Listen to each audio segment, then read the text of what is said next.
Hello, I'm Wayne with ModularHydro.com. We're going to show you how to install an automatic shut-off valve on your reverse osmosis system. There's a big controversy in this industry, and a lot of folks are emailing us and calling us and asking us and saying, hey, my wastewater won't shut off. We're going to show you a surefire way how you can install this automatic shut-off valve to properly shut off your wastewater. And let's show you how to do that. Now we're going to show you how to install the automatic shut-off valve. On this side we have our reservoir with our automatic shut-off float valve. On the right we just have a demonstration bucket to show you that when we install this valve that it does actually work.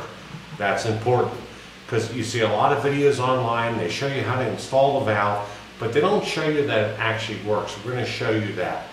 We have a 3-stage reverse osmosis system. We have our outlet line going to our reservoir. We have our wastewater line going to our wastewater. Now what you want to do is, on your automatic shut-off valve, you have two sides. One side is going to be marked in and out. That's your high pressure side. If you notice on the screw side, that's the low side. That's facing up on our EcoFlow 3-stage reverse osmosis system. So what we're going to do is simply go from our wastewater line, which is the nipple that's on the inside of your RO membrane, and then you have a nipple on the outside. And there's only a 1/4 inch difference between these two nipples. So what you want to do is cut two lines. On our system, we use the blue line for the clean water. That's going to be 5 and 1/4 inches long. And our black line, which is going to go to our wastewater, is going to be 5 inches. So that's going to compensate 1/4 inch so that our valve is nice and straight. So what you want to do is you want to go ahead and cut those two lines, and that's going to be 5 1/4 inches and then 5 inches. Install that into your two fittings here, and then you want to take your valve and then plug the two lines in and then pressure fit them in very tight so it looks like this. Now on your black line coming out on your wastewater, that's going to go to this side of the valve, which is the out on the low side, or I'm sorry, the high side. That's going to be the high side. Now on this side, if you have what they call an external flow restrictor, it's going to look like this. It's going to go into the flow restrictor, and then the arrow is going to point to your wastewater. I just happen to have an inline internal flow restrictor installed. Now on your low side, that's going to be your fresh RO water coming out. That's going to go into the screw side of the valve, and then the out is going to go to your kitchen sink, or it's going to go to your bucket over here, which I have a reservoir bucket set up. Now let's take a look. It's already pre-installed, okay? And what I'm going to do is I'm going to push down on my float valve, my automatic shut-off float valve, to simulate that the bucket is not full yet. So I'm going to push down and watch what happens to our wastewater. As you can see, it's running. Now if I let up on my valve, as if my reservoir is full, my wastewater is going to shut off within 3 to 5 seconds. So you can see the valve is working. Let me push down again. See how fast that comes on?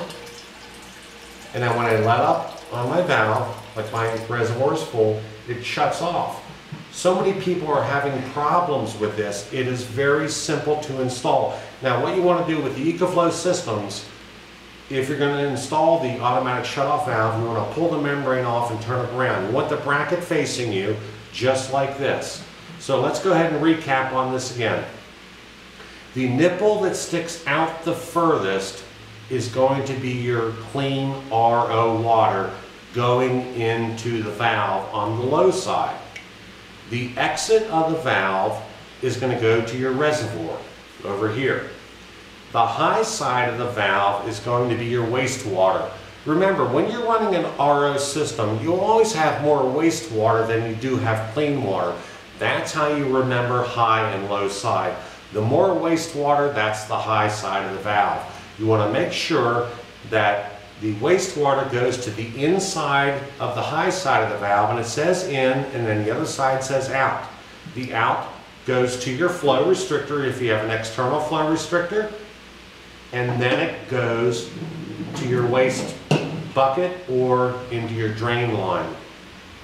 Now, the other thing I want to cover is your outlet of your carbon filters. If you have two carbon filters, or you have a pre-filter and a carbon filter, you want to make sure the outside, you want to cut about a 15 to 16 inch line and go from your carbon filter out directly into your membrane here. This is your inlet to your membrane. Okay, that's high pressure.